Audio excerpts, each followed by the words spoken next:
अगर आप एक अच्छे फ्रंट एंड डेवलपर बनना चाहते हैं और एक अच्छे बैक एंड डेवलपर बनना चाहते हैं तो आप एकदम सही जगह आए हैं। और स्पेशली अगर आप न्यू कोडर है तो ये वीडियो आपके लिए मस्ट है। जैसे जैसे वीडियो आगे बढ़ेगी तो वैसे वैसे आप जो है नोट्स भी पक्का बनाइएगा, क्योंकि ये आपकी कोडिंग की लाइफ में या बैक एंड डेवलपमेंट की लाइफ में बहुत इंपॉर्टेंट रोल प्ले करने वाली है। स्पेशली ये मैंने बिगनर के पॉइंट ऑफ व्यू से बनाई है, मैं बहुत एडवांस इसमें जाने वाला नहीं हूँ। बट जो बेसिक रिक्वायरमेंट है, basic understanding of Git and GitHub, उसके बारे में हम इस वीडियो के अंदर बात करने वाले हैं।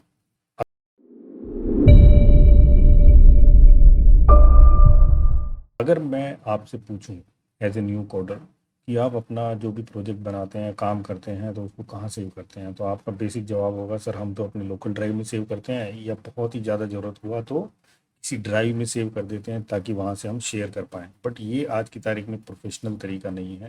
जो प्रोफेशनल तरीका है वो क्या सोल्यूशन है, वो मैं आपको इस वीडियो के माध्यम से बताना चाहता हूँ, और वो है गिटहब, जो कि फ्री है, एक वेब बेस्ड प्लेटफॉर्म है जिसके ऊपर आप अपने एन नंबर ऑफ प्रोजेक्ट जो है सेव करके रख सकते हो ऑनलाइन, और उसको कहीं से भी एक्सेस कर सकते हो।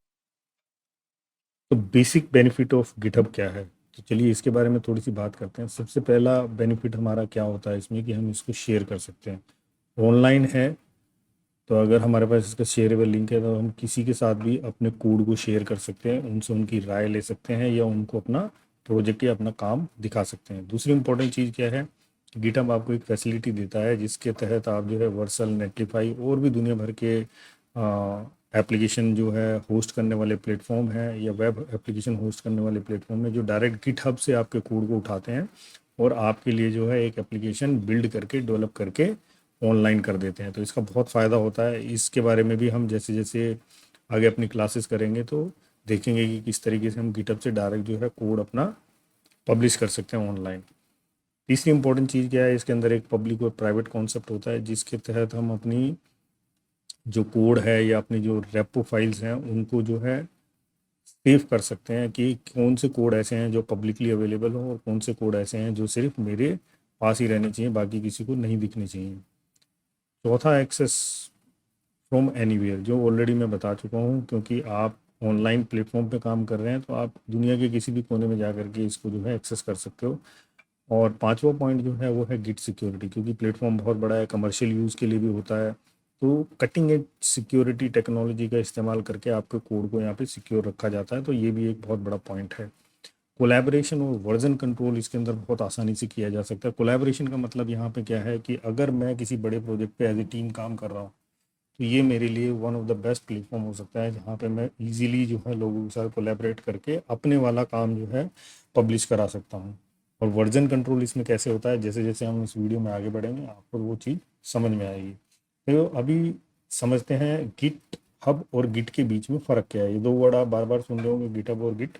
तो चलिए दोनों के बारे में थोड़ा सा जानने की कोशिश करते हैं। पहली इंपॉर्टेंट चीज़ क्या है, GitHub is a web based platform, मतलब कि ये ऑनलाइन अवेलेबल है जहाँ के ऊपर हम अपनी रेपो फाइल्स को सेव करते हैं। अब यहाँ पे रेपो रेपो मैं बार बार बोल रहा हूँ, तो रेपो फाइल्स का मतलब क्या है, आपका जो प्रोजेक्ट है वो आप किसी न किसी फोल्डर के अंदर तो बनाएंगे ही।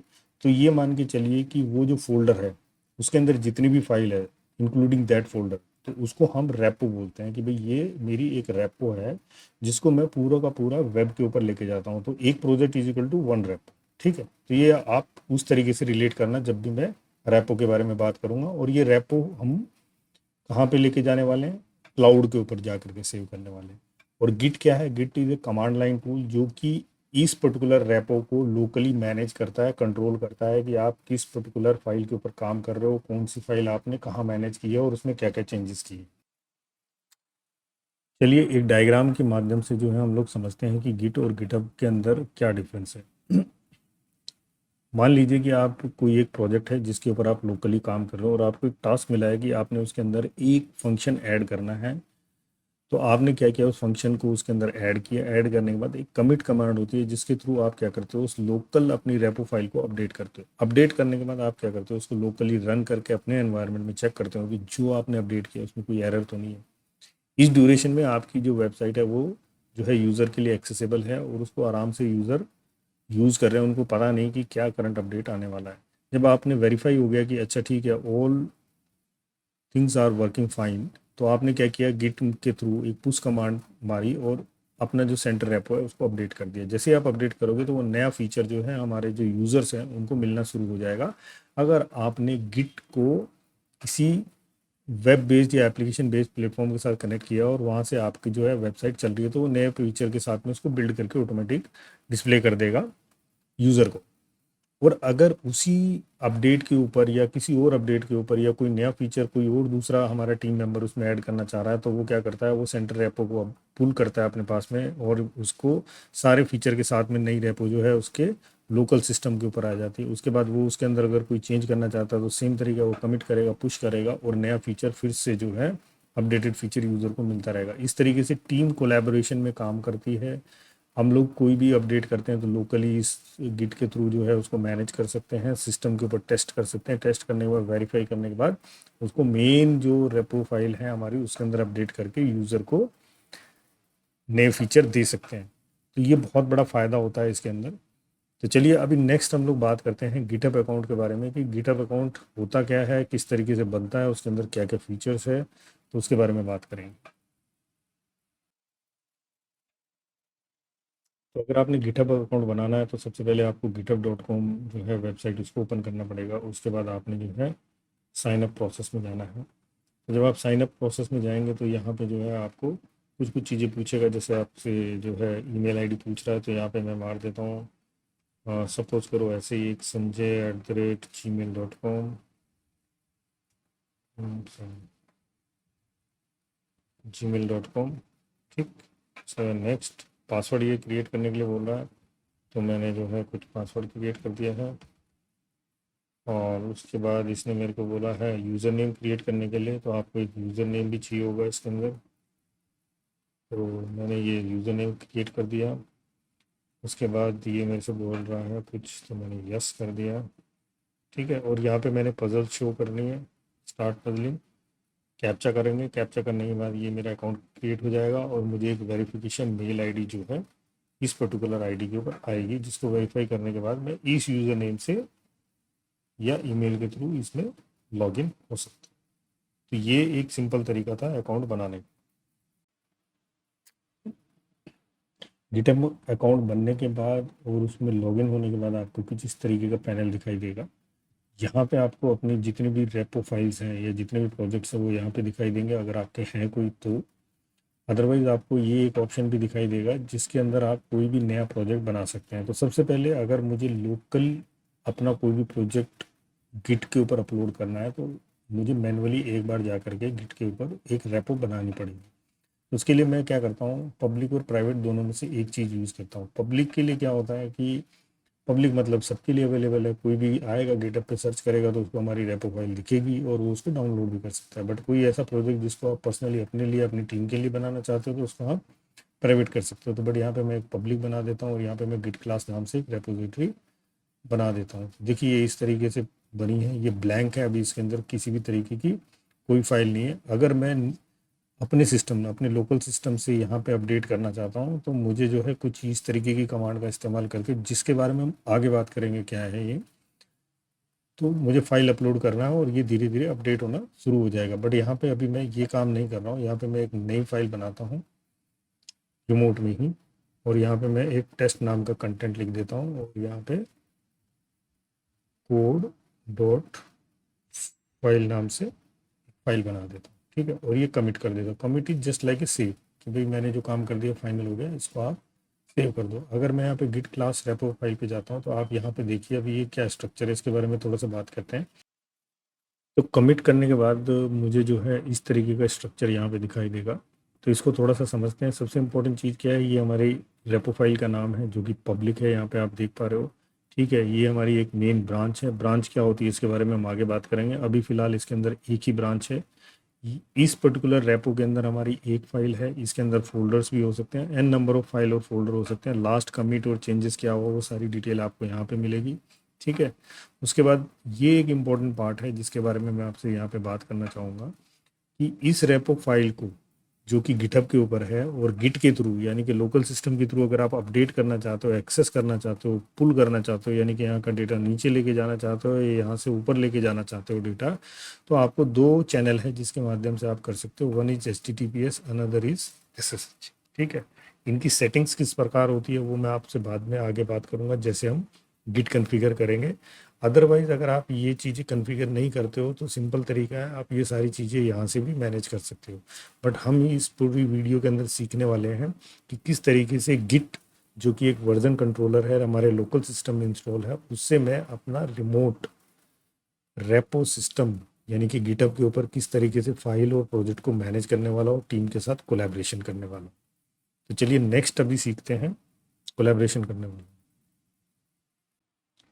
अब हम लोग करते हैं गिट इंस्टॉलेशन, जो कि हमें अपने लोकल सिस्टम में करना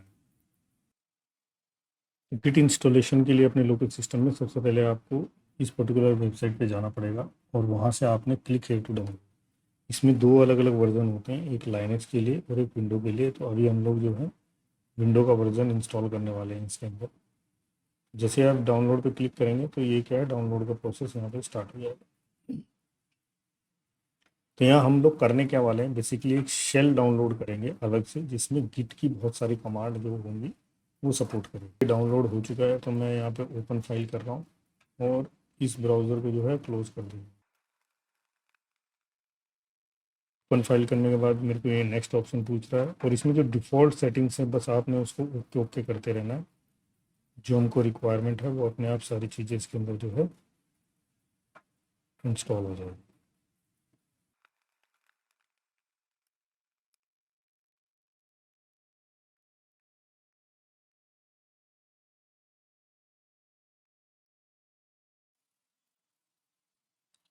तो मैंने गिट लॉन्च गिट बैश को क्लिक किया और फिनिश कर दिया।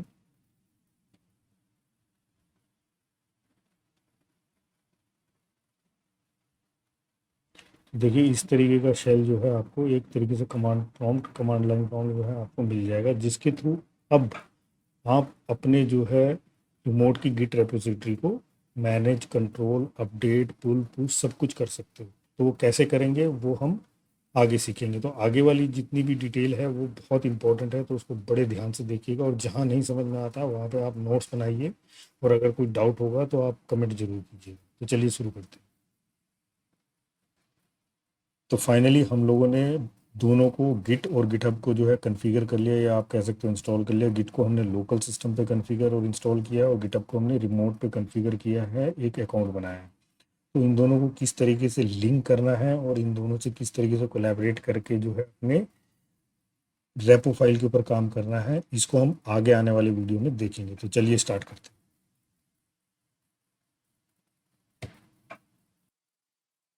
चलिए स्टार्ट करते हैं। सबसे पहले हम लोग क्या करेंगे, एक नया फोल्डर बनाएंगे। तो ये नया फोल्डर हमारी नई रेपो हो सकती है, या फिर हम आप कह सकते हो कि ये हमारा नया प्रोजेक्ट है। तो मैं यहाँ पे एक नया प्रोजेक्ट बना दूँ कोड क्राफ्ट नाम से, और ये मैंने यहाँ VS कोड खोला हुआ है। यहाँ पे मैं इसको ड्रैग एंड ड्रॉप करूँगा। तो यहाँ पे मैं आपको चीज़ दिखाना चाहता हूँ, इसीलिए मैंने इसको यहाँ पे ड्रैग एंड ड्रॉप किया है। ठीक है।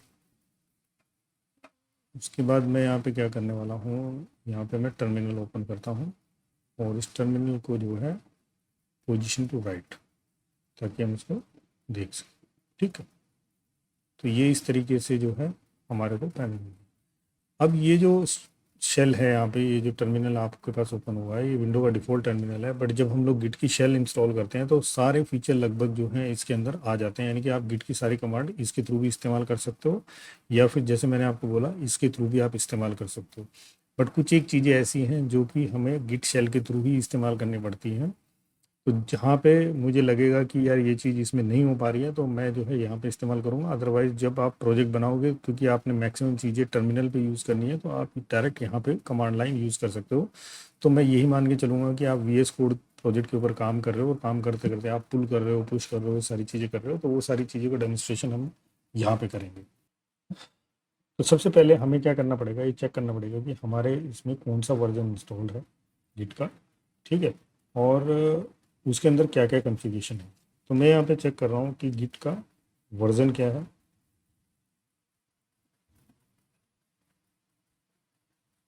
तो मैंने जैसे गिट का वर्जन मारा तो उसने मुझे दिखा दिया कि आपके गिट का वर्जन जो है ये पर्टिकुलर वर्जन आपका गिट का है। उसके बाद नेक्स्ट इंपॉर्टेंट चीज़ जो है वो है कॉन्फ़िगरेशन चेक करनी।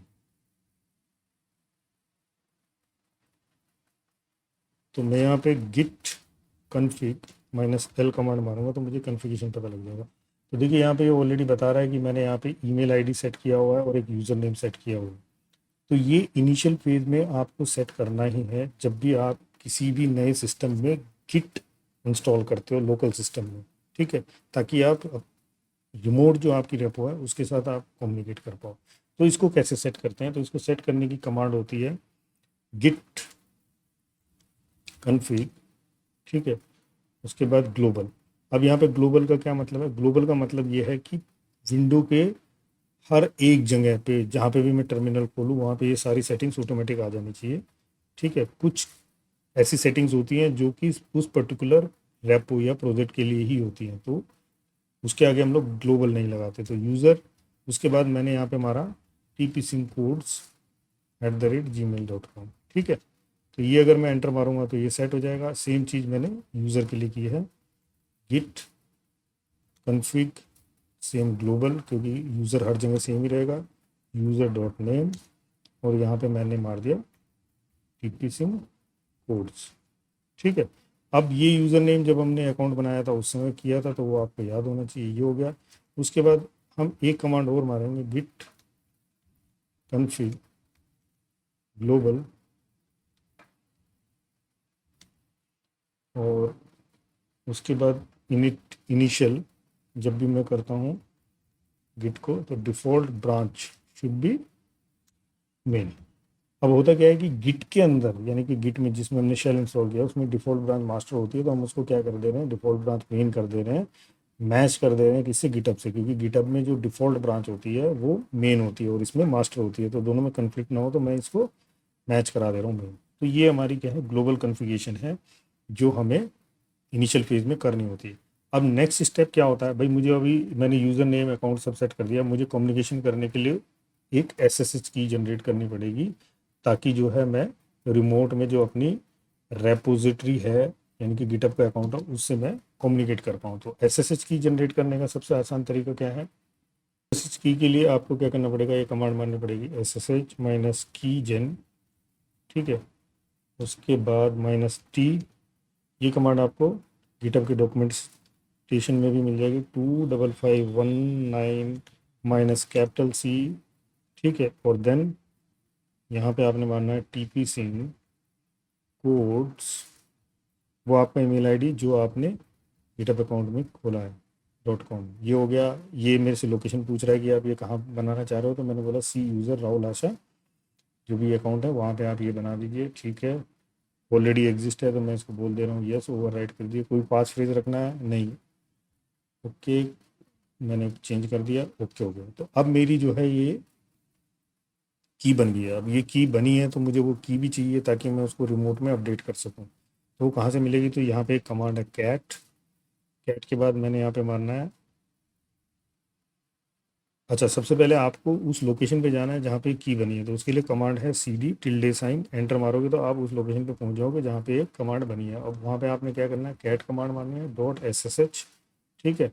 उसके बाद आप टैब मारोगे .public, तो पब्लिक के लिए जो की है वो हमको यहाँ पे मिल जाएगी, उसमें आपका ईमेल आईडी लिखा हुआ दिखाई देगा। आपने क्या करना है, इस पर्टिकुलर की को कॉपी करनी है, अपने अकाउंट में जाना है, जो हमने गिटअप का अकाउंट बनाया था, सेटिंग्स में जाना है।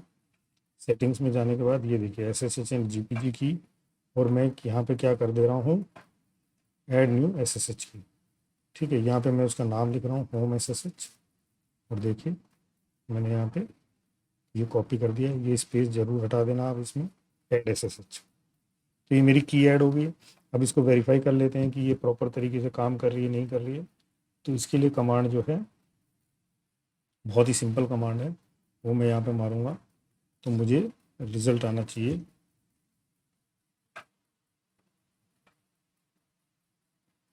ये मैंने ऑलरेडी पहले टेस्ट किया हुआ था इसलिए ये आ रहा है, ओके यस मारा, ओके। तो अगर आपको ये मैसेज आता है, high tpsim codes you have successfully authenticated but GitHub doesn't provide you shell, तो मतलब आपकी की सक्सेसफुली इंस्टॉल हो चुकी है और उसमें किसी भी तरीके का कोई एरर नहीं है। तो चलिए हम इसको मिनिमाइज़ कर देते हैं। अब वापस जो है अपने VS कोड में आ जाते हैं जिस प्रोजेक्ट के ऊपर हम लोग काम कर रहे हैं, और इधर जो है हम लोग वापस अपने गिटहब अकाउंट में आते हैं और ये गिट क्लास है जिसके ऊपर हम लोग काम करें। ठीक है,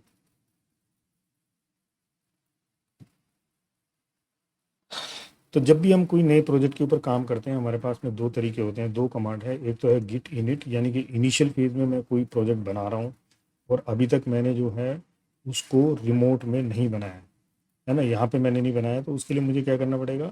जैसे मैंने इनिशियल फेज में गया था, मैं टीपी सिंह कोड के फर्स्ट पेज में जाऊँगा, है ना, रेपोजिटरी पे जा रहा हूँ और मैं एक नई रेपोजिटरी यहाँ पे क्लिक करके बना रहा हूँ। सपोज करो मैंने न्यू रेपो करके एक फाइल बनाई, ठीक है, और ये मैंने पब्लिक रखा और क्रिएट कर दिया।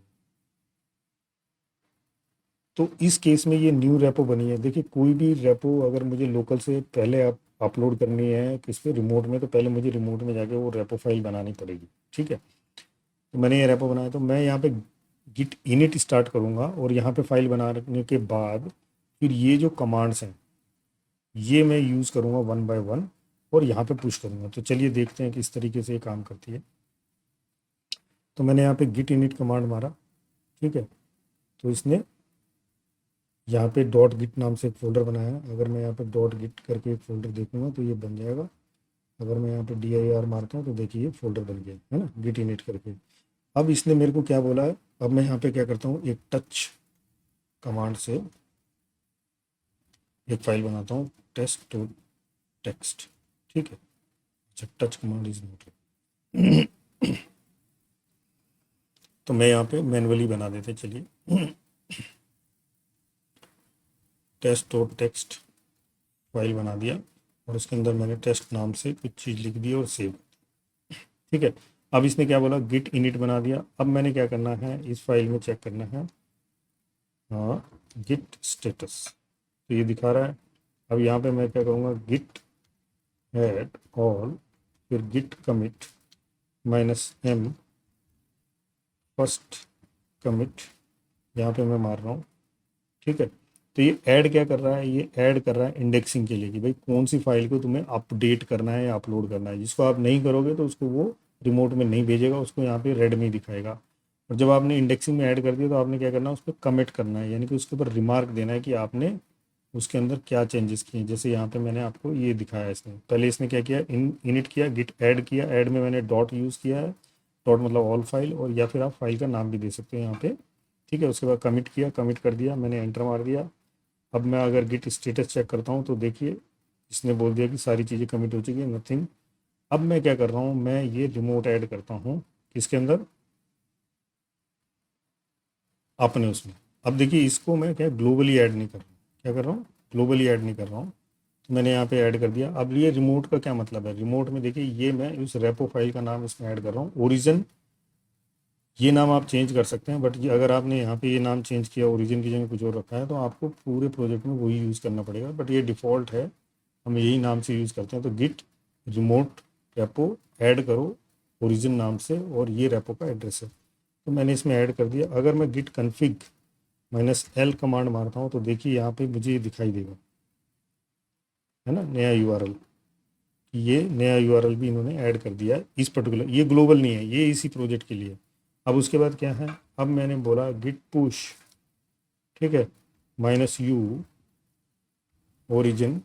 अब वहाँ पे क्या है, डिफ़ॉल्ट में हमारी कौन सी ब्रांच है, मेन ब्रांच है, तो मैंने मेन ब्रांच में उसको पुश कर दिया।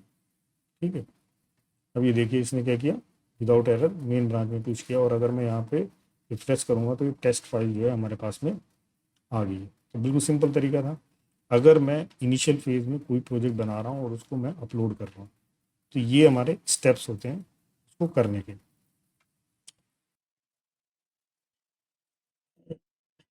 बट अगर यही चीज़ मुझे ऑलरेडी एग्जिस्टिंग प्रोजेक्ट के ऊपर करनी पड़े तो किस तरीके से होगा। मान लिया एक ऑलरेडी प्रोजेक्ट चल रहा है और उसमें मैं as a new team member जो है आया हूँ, तो क्या करना पड़ेगा, सबसे पहले मुझे उस प्रोजेक्ट की उस पर्टिकुलर ब्रांच जिसके ऊपर मुझे काम करना है उसको क्लोन करना पड़ेगा अपने सिस्टम में। तो उसके लिए कमांड क्या है, गिट क्लोन, फिर उस ब्रांच का नाम जैसे मान लिया मेन, और उसके बाद क्या है, उस पर्टिकुलर रेपोजिटरी का यूआरएल जो हम लोगों ने कहाँ से लेना है।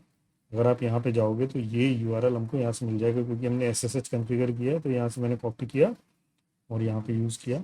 उसके बाद मैं एंटर मारूंगा तो सेम प्रोजेक्ट मेरे पास यहाँ पे डाउनलोड हो जाएगा, और उसके बाद मैं कोई भी चीज़ अपडेट करना है, कमिट करना है, पुल करना है, तो वो मैं फिर इजीली कर सकता हूँ। तो आगे बढ़ने से पहले हम लोग थोड़ा सा ब्रांच का कॉन्सेप्ट पिक्चर के हिसाब से समझते हैं। देखिए, ब्रांच क्या होती है? ब्रांच एक स्नैपशॉट होता है, मेन जो कोड होता है जो कि आपका प्रोडक्शन में चल रहा है उसका। और ये स्नैपशॉट हम क्यों लेते हैं? ये स्नैपशॉट लेने का रीज़न ये होता है, अगर मुझे ऑलरेडी जो कोड है जो कि चल रहा है, ठीक ठाक चल रहा है, उसमें कोई एरर नहीं, उसमें मुझे कोई नई फंक्शनैलिटी ऐड करनी, तो मैं उसका एक क्लोन बना लेता हूँ, एक स्नैपशॉट बना लेता हूँ, उसमें एडिट करता हूँ, अपडेट करता हूँ, चेक करता हूँ कि कोड ठीक से काम कर रहा है नहीं कर रहा, और उसके बाद क्या करता हूँ, मेन कोड में मर्ज कर देता हूँ। तो जैसे ही मैं उसको मेन कोड में मर्ज करता हूँ तो उसका एक नया वर्जन बन जाता है, ठीक है, और वो पुराने वाला वर्जन जो है पुश हो जाता है पीछे की तरफ से, और फिर नया वर्जन जो है प्रोडक्शन में आ जाता है। तो ये बेसिकली ब्रांच का कुछ कॉन्सेप्ट होता है। तो इसको थोड़ा सा हम लोग जो है अभी प्रैक्टिकली देखते हैं कि ये कैसे काम करता है। तो अभी तक हम लोगों ने जो है बेसिक इनिशियल कॉन्फ़िगरेशन चेक की, थोड़ा सा जो है हम लोगों ने पुल एंड पुश का एक शॉर्ट एग्जांपल देखा कि किस तरीके से अगर इनिशियल बनी हुई रेपो है उसको डाउनलोड क्लोन करके मैं कैसे यूज़ कर सकता हूँ, या फिर मैं कोई नया प्रोजेक्ट बना रहा हूँ तो उसको मैं इनिशियलाइज करके कैसे गिट के ऊपर अपलोड कर सकता हूँ। अब चलिए इनकी कमांड्स के बारे में थोड़ा सा और डिटेल समझते हैं। सबसे पहले ब्रांच जिसके बारे में हमने बात करी थी, तो उसको समझते हैं कि किस तरीके से हम उसके ऊपर काम कर सकते हैं। जैसे मैंने यहाँ पे बोला, यहाँ पे मेन ब्रांच है, अगर आप यहाँ ड्रॉप डाउन करोगे यहाँ पे भी एक ही ब्रांच आपको दिख रही है, और यहाँ पे भी हम लोग मेन ब्रांच में काम कर रहे हैं। तो टर्मिनल पे हमें कैसे पता लगता है कि हम मेन ब्रांच में काम कर रहे हैं वीएस कोड में? तो यहाँ पे आपको ये ब्रांच का नाम मेन दिखाई देगा कि अच्छा आप इसमें मेन ब्रांच के अंदर काम करें। कौन कौन सी ब्रांचेज हमारी यहाँ पे है? तो अगर मैं यहाँ पे कमांड मारता हूँ गिट ब्रांच, तो वो आपको बता देगा कि इस प्रोजेक्ट में फ़िलहाल जो है इतनी ब्रांचेस अवेलेबल हैं, ठीक है। तो ब्रांच का कॉन्सेप्ट ये है। उसके बाद चलिए सबसे पहले हम लोग इसी ब्रांच में एक फ़ाइल और बनाते हैं। तो हम लोग यहाँ पे मारते हैं फाइल 2.txt, ठीक है, ये मैंने बनाया, और this is file 2.txt for upload, ठीक है। ये मैंने एक नया कोड में एंट्री की है जो कि मैं मेन ब्रांच में ही काम कर रहा हूँ। अब अगर मैं यहाँ पे गिट स्टेटस मारता हूँ तो आप देखेंगे कि मैंने एक नई फाइल ऐड की है, बट ये अभी तक इंडेक्सिंग नहीं हुई है। तो इंडेक्सिंग करने के लिए क्या कमांड है जब भी मुझे करना है? तो सबसे पहले मैं गिट ऐड करूँगा। ऐड में जैसे मैंने आपको बोला ऑल भी कर सकते हैं या फिर फाइल का नाम दे सकते हैं। तो मैंने गिट ऐड किया। अब मैं गिट स्टेटस चेक करूँगा तो ये क्या बताएगा? ये हो चुका है, बट इसका ग्रीन में दिखा रहा है, बट इसमें कमिट बाकी है, चेंज टू बी कमिटेड। तो मैं यहाँ पे गिट कमिट, ठीक है, -m message this is tent commit, ठीक है, ये मैं ऐसे मार दिया तो ये हो गया। गिट स्टेटस चेक करूँगा तो यहाँ गिट स्टेटस चेक करूँगा तो ये दिखा रहा है कि सब कुछ ओके हो गया। तो अब मुझे क्या करना है? गिट पुश, ठीक है, origin git push -u origin main, main branch में इसको पुश करना है कमांड के साथ में। तो मैंने एंटर मारा तो ये पुश हो गया। यहाँ से इसने दिखाया मेन से मेन में कुछ किया है विद सम न्यू कमेंट। तो मैं इसको रिफ्रेश करता हूँ और देखता हूँ मेरे पास ये फाइल 2 आ गया। इस पर मैं क्लिक करूँगा तो ये फाइल 2 फॉर अपलोड आ चुका है। तो इस तरीके से मैं नए नए अपडेट और अपग्रेड कर सकता हूँ जो कि बाकी सबके लिए एक्सेसिबल होगा। और सबसे बड़ा है मेरा कोड जो है ऑनलाइन अवेलेबल है, ठीक है। तो मैं कंट्रोल L मार के वापस क्लियर कर दिया, और अभी जो है मेरा मेन ब्रांच के अंदर मैं काम कर रहा हूँ। अगर मुझे नई ब्रांच बनानी है तो देर आर 2 डिफरेंट वे। सबसे पहले तो मैं यहाँ पे मारता हूँ गिट, उसके बाद ब्रांच, ठीक है, और उसके बाद ब्रांच नेम। सपोज करो मैंने इसका नाम कोड क्राफ्ट रखा है ना, कोड क्राफ्ट। तो एक तरीका ये है किसी भी नई ब्रांच को बनाने का। दूसरा तरीका है जिसको हम सबसे ज़्यादा यूज़ करते हैं, गिट चेकआउट, ठीक है, चेकआउट -b, यानी कि बनाओ भी क्या, ब्रांच किस नाम से? कोड क्राफ्ट नाम से, और साथ के साथ उसके अंदर चले भी जाओ। मतलब कोड क्राफ्ट नाम की ब्रांच बनाओ और उसके अंदर चले जाओ। जब भी मैं किसी मेन ब्रांच में या एग्जिस्टिंग ब्रांच में रह के कोई नई ब्रांच बनाता हूँ तो वो क्या करता है, उसका स्नैपशॉट बना देता है, यानी कि सेम जो कोड है उसको नई ब्रांच में भी लेके चला जाएगा। तो ये देखिए, ये मैंने नई ब्रांच बना दिया और नए उसमें चला गया, और ये क्या दिखा रहा है, अभी मैं कोड क्राफ्ट में हूँ और उसमें जो फाइलें थी सारी की सारी मेरी यहाँ पे आ चुकी है। अब डिफरेंस देखिए, यहाँ पे मैं क्या कर रहा हूँ, यहाँ पे मैं एक नई फाइल बना रहा हूँ, ठीक है, और ये मैं आता हूँ कोड डॉट टेक्स्ट नाम से एक file, this is code file in code craft branch, ठीक है। उसके बाद मैं इसको सेव कर देता हूँ। तो अब क्या हुआ, अब मैं डिफरेंट ब्रांच में हूँ, यानी कि अब मैंने क्या किया, मेन ब्रांच का क्लोन लेकर के अपने पास रख लिया। अब मैं कुछ नया फंक्शन इसमें ऐड करना चाहता हूँ जिसको टेस्ट ट्रायल के बाद ही मैं मेन ब्रांच में मर्ज करूँगा या पुल करूँ, ठीक है। तो अब मैं ये काम कर रहा हूँ, मेन ब्रांच में कोई फ़र्क नहीं पड़ेगा, वो अपना काम करती रहेगी। तो मेन ब्रांच में और इस ब्रांच में क्या फ़र्क है, ये थोड़ा सा हम चेक कर लेते हैं। देखिए यहाँ पे ये मेरे को गिट में सिंबल भी दे रहा है कि आपने कोई नया चेंज किया है जो अभी पेंडिंग है अपडेट किए हुए, ठीक है। तो सबसे पहले हमें इसमें क्या करना है, अपडेट करना है। तो अपडेट का क्या तरीका, सेम है, गिट हेड, और मैं यहाँ पे स्टार मारता हूँ, फिर गिट कमिट, सेकंड ऑप्शन है कमिट करना है, -m तो मैसेज, और उसके बाद जो है दिस इज थर्ड कमिट, ठीक है। ये मैंने मार दिया, हो गया, ये कमिट हो गया। अभी मैंने पुश नहीं किया, बट ये मेरे ब्रांच के अंदर फाइनलाइज हो गया कि ये मैंने चेंजेस करके इसको एक्सेप्ट कर लिया, ठीक है। अब अगर मैं गिट चेकआउट करता हूँ मेन ब्रांच में, ठीक है, अभी यहाँ पे देखिए कोड क्राफ्ट ब्रांच है, 3 फाइलें हैं, और अगर मैं मेन ब्रांच में जाता हूँ तो मैं मेन में चला गया, ये मेरे को मेन में दिखा रहा है, बट यहाँ पे मुझे कितनी फाइलें दिखा रहा है, 2 फाइल दिखा रहा है, मतलब मेन में वो फाइल है नहीं। वापस मैं गिट करता हूँ, चेकआउट करता हूँ इसमें कोड क्राफ्ट में, तो वहाँ पे मुझे क्या दिखाई देगा, वहाँ पे मुझे 3 फाइलें दिखनी चाहिए। अच्छा, नाम गलत हो गया, तो मैं गिट ब्रांच, क्या नाम दिया था, कोड क्राफ्ट, तो गिट चेकआउट CODCARFT, अच्छा स्पेलिंग में, ठीक है। तो जैसे मैं वहाँ पे आया तो ये मेरा यहाँ पे दिख गया। तो अभी देखिए यहाँ पे एक ही ब्रांच है, बट अगर मैं यहाँ पे इसको पुल करना चाहता हूँ तो मैं यहाँ पे मारूंगा गिट पुश -u ओरिजिन, और यहाँ पे मेरे क्या नाम है इसका, कोड, ठीक है। अब मैंने मेन की जगह मैंने क्या किया, उधर भेज दिया। अभी तक मैंने मेन में मर्ज नहीं किया। तो अगर मैं इसको रिफ्रेश करता हूँ, देखो यहाँ पे इसने मैसेज भी दे दिया, तो मुझे यहाँ पे 2 ब्रांचेस मिलेगी, वन इज कोड क्राफ्ट जिसके अंदर 3 फाइल है, और दूसरी जो है मेन। तो इससे यहाँ पे मुझे पता लगता रहेगा, अच्छा मेन ब्रांच में क्या कोड है, कोड क्राफ्ट में कौन आदमी क्या काम कर रहा है, कौन यूज़र कर रहा है, तो वो सारी चीज़ें मैनेज करना भी आसान है, ये कोलैबोरेशन में काम आता है। अब मैं क्या करता हूँ, अगर मुझे सपोज करो किसी ब्रांच को डिलीट करना, इसी ब्रांच, ठीक है, तो क्या तरीका है, गिट, उसके बाद डिलीट, अगर मैंने कोई चीज़ बना दी है, -b फिर ब्रांच का नाम, ब्रांच में, तो ये जो कमांड है ये क्या करेगी, इस पर्टिकुलर ब्रांच को जिसमें आप हो उसको डिलीट कर देगी। पर मुझे, ठीक है, अब मान लीजिए कि कोड क्राफ्ट में बनी हुई सारी चीज़ें जो हैं ओके हो चुकी हैं, और अब मुझे उसको मेन कोड के अंदर शिफ्ट करना है। तो सबसे पहले मुझे क्या करना पड़ेगा, गिट चेकआउट, मुझे किस में जाना पड़ेगा, मेन ब्रांच के अंदर जाना पड़ेगा। ओके हो गया जी, ये मेन में आ गया। उसके बाद गिट मर्ज, ठीक है, मर्ज कमांड है, किसको मर्ज करना है मुझे, कोड क्राफ्ट को, ठीक है। तो मैं गिट मर्ज कमांड मारूंगा और कोड क्राफ्ट की फाइल यहाँ पे आ गई, ओके हो गया, ठीक है। अब यहाँ पे मैं git push -u origin main, तो अब अगर मैं मेन में पुश करूँगा इसको, तो ये क्या होगा, रिमोट की जो मेन फाइल है उसके अंदर भी अपडेट हो जाएगी। अभी देखिए मेन में 2 फाइल है। अब मैं कोड ओके होने के बाद मैंने बोला कि यार इसको प्रोडक्शन में डाल दो, ओके है, तो ये देखो ये प्रोडक्शन में आ गया, गिट के अंदर, मेन के अंदर हमारी जो है नए वाला जो भी फीचर है जो भी मैंने डाला है वो हो चुका है। नेक्स्ट जो है हम लोग पुश कमांड के बारे में समझेंगे। सपोज़ करो कि मेरा कोई एक फ्रेंड है, कलीग है, जिसने जो है एक नया कोई फीचर जो है हमारे मेन उसमें ऐड किया है।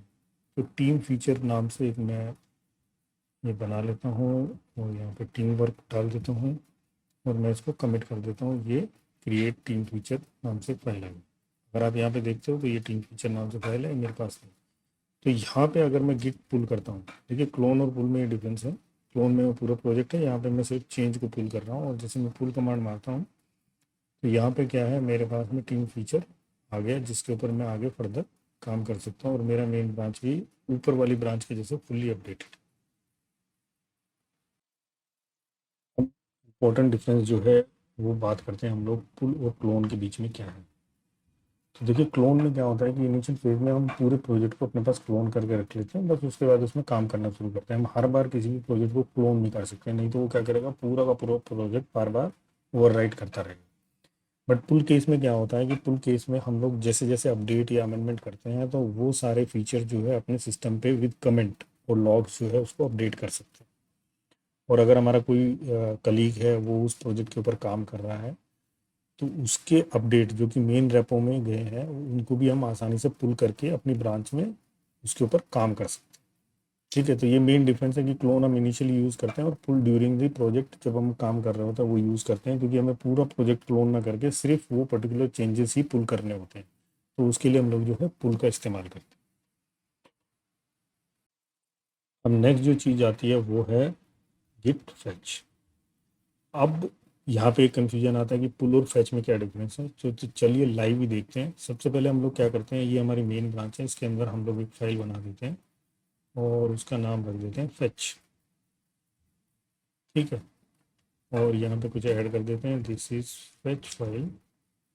ओके, और क्रिएट फैच का नाम दे दिया, सेव कर दिया। तो यहाँ पे हमारे पास फैच फाइल है कि यहाँ पे हमारे पास नहीं है वो।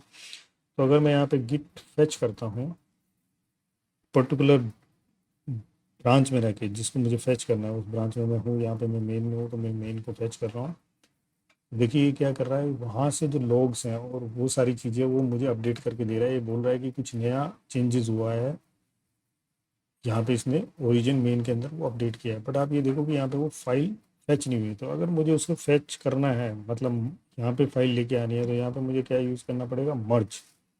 ठीक है, उसके बाद मेरे को मेन ब्रांच का नाम देना पड़ेगा या फिर मर्ज कमांड देना पड़ेगा, तो वो अपने आप जो है ऐड हो जाएगी, वहाँ से फैच हो जाएगी। यानी कि मुझे 2 बार यूज़ करना पड़ेगा। तो इससे क्या होगा, मैं फैच करके इंश्योर करने के बाद ही उसको डाउनलोड करूँ। तो इस तरीके से मैं चीज़ों को यूज़ कर सकता हूँ। भाई पुल केस में क्या होता है, अगर मैं दोबारा से एक नई फाइल बनाता हूँ, ठीक है, इसका नाम पुल रख देता हूँ और यहाँ पे पुल कर देता हूँ। ठीक है, और यहाँ पे कमिट कर देता हूँ क्रिएट पुल फाइल है। तो आप ये देखिए कि अगर मैं यहाँ पे गिट पुल कर रहा हूँ, ठीक है, ब्रांच में रह करके जिस ब्रांच में मैं हूँ, और मैं एंटर मार रहा हूँ, तो ये क्या करेगी, ये उस पर्टिकुलर फाइल को और उसके जो लॉग्स हैं उनको सारी चीज़ों को कर देगी। यानी कि ये फैच प्लस मर्ज दोनों का कॉम्बिनेशन है पुल। तो ये आपको समझना है कि कहाँ मुझे पुल यूज़ करना है, कहाँ मुझे फैच यूज़ करना है। जनरली लोग पुल यूज़ करते हैं और जो भी चेंजेस होते हैं उसको डायरेक्ट अपने पास लेके आ जाते हैं। तो चलिए फाइनली हम लोगों ने जो है गिट की जो बेसिक रिक्वायरमेंट थी वो सीखी है, जिसमें हम लोगों ने गिट का इनिशियल सेटिंग किस तरीके से करना है, यूज़र नेम किस तरीके से करना है, एसएसएच की कैसे करना है, पुल कब करना है, पुश कब करना है, मर्ज कब करना है, प्लस आपका फैच कहाँ यूज़ करते हो, क्लोन कब यूज़ करना है। तो ये सारी बेसिक चीज़ें जो हैं मैंने आपको इस चीज़ में इस वीडियो के अंदर बताया। अगर फिर भी अगर आपको कोई डाउट लगता है तो मोस्ट वेलकम, आपके कमेंट्स जो है ऑलवेज रेडी है, मैं आपकी हेल्प करूँगा।